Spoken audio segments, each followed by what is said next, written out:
What if the story your body is telling you, the one about aging, about decline, is a story you were taught to believe, but not the one that is true? What if the vitality you seek is not lost, but merely sleeping, waiting for the right conditions to be awakened? Most people will ignore this conversation, dismissing it as just another philosophy. They will continue searching for a magic pill, a quick fix, and miss the profound, simple truth of their own inner power. The cost of skipping this is not just information, it is the quiet tragedy of living a life disconnected from the wisdom of your own body, never realizing the strength you already possess. This is a journey inward, to a place where age is not a number, but a measure of accumulated power. Emptying cup. We begin not by adding, but by taking away. Imagine your mind is a cup, and for 50 years, the world has been pouring things into it. Opinions, expectations, anxieties, advertisements, news headlines, the fears of others, the dreams of others. It is filled with a swirling mixture of information, much of it not your own. And now you come, seeking clarity, seeking vitality, seeking this fire you remember from your youth, and you try to pour it on top of all of this. What happens? It simply overflows. It mixes with the mud and is lost. The first step, the most crucial step, is to allow the cup to become empty. This is not an act of violence, of forcing thoughts out. It is an act of stillness. You simply set the cup down. You stop shaking it. You stop allowing the world to pour more into it for a short time each day. You sit and you watch. You watch the sediment, the noise, the anxieties, slowly, gently begin to settle to the bottom. This requires a courage that is rare in our modern world, the courage to be unproductive, the courage to be silent. The world screams that if you are not moving, not consuming, not producing, you are falling behind. But what are you falling behind? A race to where? To a finish line of exhaustion and disconnection. The true path to strength begins in this stillness. It begins when you realize that most of what occupies your mind, the constant chatter, is not you. It is programming, it is habit, it is the echo of a world that profits from your distraction and your dissatisfaction. The belief that at 50, 60, 70, you are meant to be in a state of managed decline is perhaps the most pervasive piece of programming there is. It is a story told to sell you solutions. But the real solution is not a product, it is a process. The process of unlearning, the process of letting the muddy water of your cup become clear so you can finally see what was there all along, your own pure, essential nature. This emptiness is not a void. It is a space of potential. It is the fertile ground where something new can be cultivated. And this emptying is a daily practice. It is not something you achieve once. Every day, the world will try to fill your cup again. And so, every day, you must consciously create a moment to set it down. It may be 5 minutes in the morning before the house wakes up. It may be 10 minutes in the evening after the day's duties are done. In this space, you do nothing. You simply are. You feel the air on your skin. You notice the subtle rhythm of your own breath. You are not trying to solve problems. You are not planning your next move. You are allowing the noise to fade, and in the silence that follows, a new kind of listening can begin. This is the foundation upon which everything else is built. Without this space, any technique, any exercise, any diet is just more noise being poured into an already overflowing cup. It becomes another source of stress, another thing to get right. The first practice, the most potent practice, is the discipline of creating emptiness, of cultivating a quiet mind. It is from this quiet that you can begin to hear the faint, subtle whisper of your own body's wisdom. Inner compass. Once the water in the cup has settled, you can begin to see what lies within. This is the process of turning your attention inward, not with judgment, but with gentle curiosity. For decades, you have been taught to look outward for answers. You look to a doctor for a diagnosis, to a trainer for a routine, to a guru for a philosophy. You look at numbers, your weight, your blood pressure, your bank account to tell you how you are doing. But there is a deeper, more accurate source of information available to you at all times. It is the felt sense of your own body. It is your inner compass. This compass does not speak in the language of numbers or words. It speaks in the language of sensation, of warmth, of tightness, of flow, of blockage, of vitality, of fatigue. The journey to reclaim your energy, this inner fire people speak of, is a journey of learning to read this compass. This is not a mystical or abstract idea. It is the most practical thing in the world. When you eat a certain food, how do you feel 1 hour later? Not what a book says you should feel, but what is your direct, honest experience? Energetic, sluggish, clear, foggy. When you perform a certain type of movement, does it leave your body feeling open and energized, or tight and depleted? When you spend time with certain people or in certain environments, does your inner energy feel expanded or drained? This is the data. This is the truth. The modern world has made us deaf to this subtle feedback. We numb ourselves with caffeine to push through fatigue. We distract ourselves with entertainment to avoid the feeling of inner restlessness. We have outsourced our awareness. The path back to power is the path of insourcing your awareness. It is the commitment to becoming the world's foremost expert on one subject, yourself. The idea of testosterone or vitality becomes very different when viewed through this lens. The external search for it is a chase. It is the belief that a substance or a specific, grueling activity will give you this energy, but the internal approach understands that this vitality is an emergent property of a system in balance. It is not a thing you add. It is the natural state of a body that is listened to, respected, and properly cared for. The inner fire is not something to be forced, it is something to be tended. You tend it by removing what dampens it, the stress, the poor sleep, the inflammatory foods, the negative thought patterns. And you tend it by providing what nourishes it, the stillness, the mindful movement, the clean fuel, the restorative rest. This requires patience. Your body has been operating under a certain set of instructions for a very long time. To give it new instructions, to re-establish this connection, takes consistency. It is like learning a new language. At first, it is clumsy. You can only pick up a few words, but with daily practice, you begin to understand the nuances, the grammar, the poetry. You begin to have a conversation with your own biology. Morning ritual. This brings us to the first of the 2 daily practices. How you begin your day sets the energetic trajectory for everything that follows. Most people begin their day in a state of alarm. An alarm clock jolts them from sleep. The first thing they reach for is their phone, and instantly the world's problems, the demands of others, the anxieties of the day flood into their consciousness. Their cup is filled with mud before their feet even touch the floor. Their body is launched into a state of stress, of fight or flight from the very first moment. And they carry this subtle, low-grade emergency state with them throughout the day, wondering why they feel so drained by the afternoon. To reclaim your vitality, you must reclaim your morning. This is non-negotiable. This is the first act of self-mastery. It is a sacred appointment with yourself. This morning ritual is not about a punishing workout. It is not about crushing it. It is the opposite. It is an act of gentle awakening. It is a way of saying to your body, with kindness and respect, "Good morning, I am here, I am listening." It begins with the breath. Before you move, before you think, you simply lie in your bed and become aware of your breathing. You feel the gentle rise and fall of your abdomen.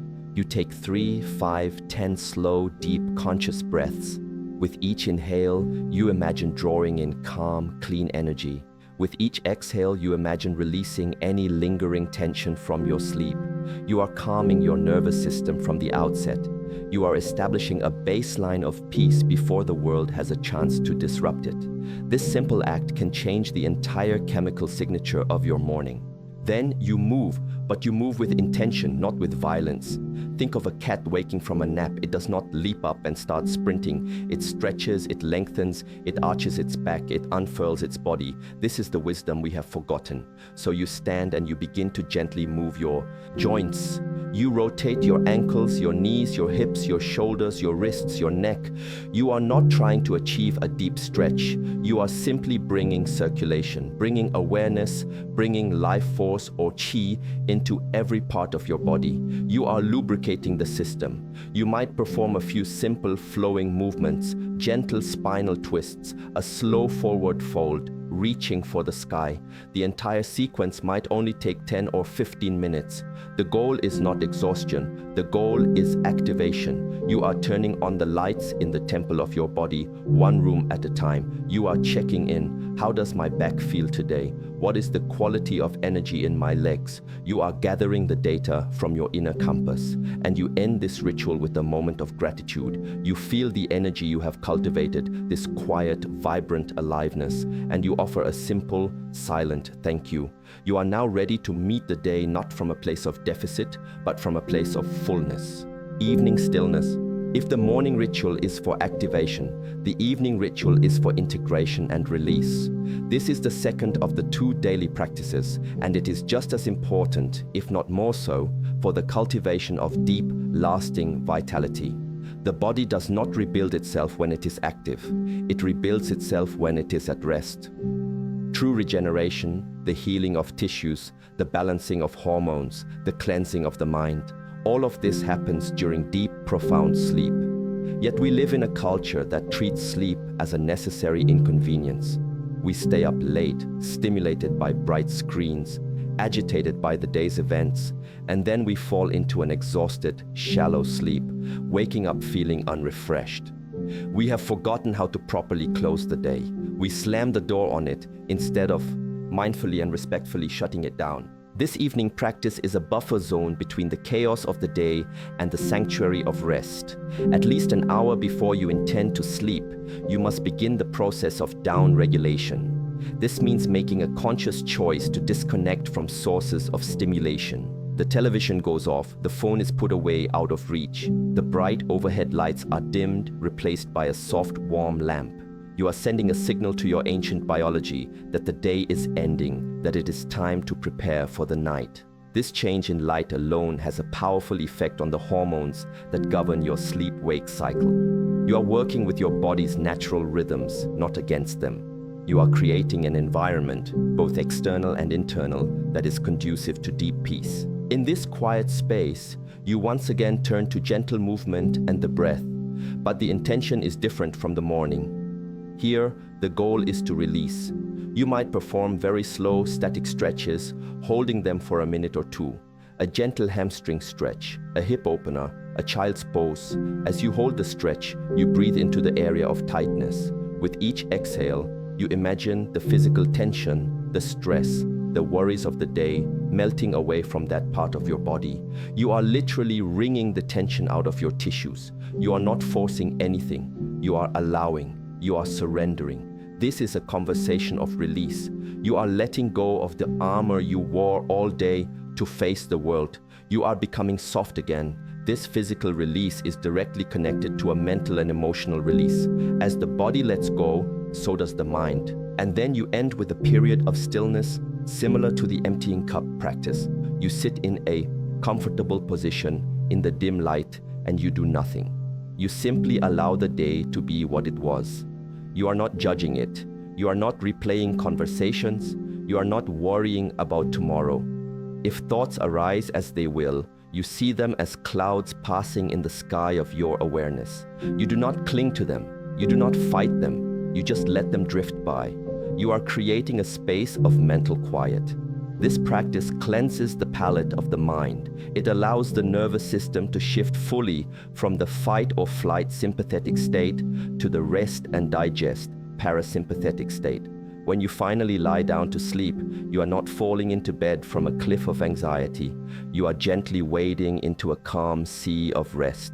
The quality of this sleep will be profoundly different. It will be deeper, more restorative, and it is in this deep nightly restoration that the true fountain of youth is found. This is where the body rebuilds its strength and replenishes its fire. Body temple. With this daily framework of a morning activation and an evening release, you create the conditions for a deeper relationship with your physical self. The next layer of this practice is to extend this awareness into all the other hours of the day. It is the shift in perception from seeing your body as a machine that you drive around, to seeing your body as a temple, a sacred living vessel that houses your consciousness. You would not bring mud and garbage into a temple. You would not neglect its upkeep. you would treat it with reverence and care. This mindset changes everything, especially your relationship with what you use to fuel this temple, your food and drink. The conversation is no longer about dieting, which is a word rooted in restriction and deprivation. The conversation becomes about nourishment. When you stand before food with this temple mindset, the question is not, is this on my diet plan? Or how many calories does this have? The question is, will this bring life and energy to my temple, or will it bring sluggishness and inflammation? You begin to naturally gravitate towards foods that are simple, clean, and alive. Foods that grow from the earth, vegetables, fruits, clean sources of protein, healthy fats. You become less interested in things that are highly processed, packaged in plastic, and filled with chemicals you cannot pronounce. This is not because of a rule you have imposed on yourself, but because of your heightened inner awareness. Your inner compass, now finely tuned through your daily practices, will give you immediate, clear feedback. You will eat a heavy, processed meal and you will feel the direct consequence, the brain fog, the heaviness in your gut, the dip in your energy. And you will eat a clean, simple, nourishing meal and you will feel the opposite, the clarity, the lightness, the sustained, steady energy. The choice becomes obvious, not out of willpower, but out of wisdom. This also applies to what you drink. The body is mostly water. Every single biological process, every chemical reaction that creates energy and life happens in water.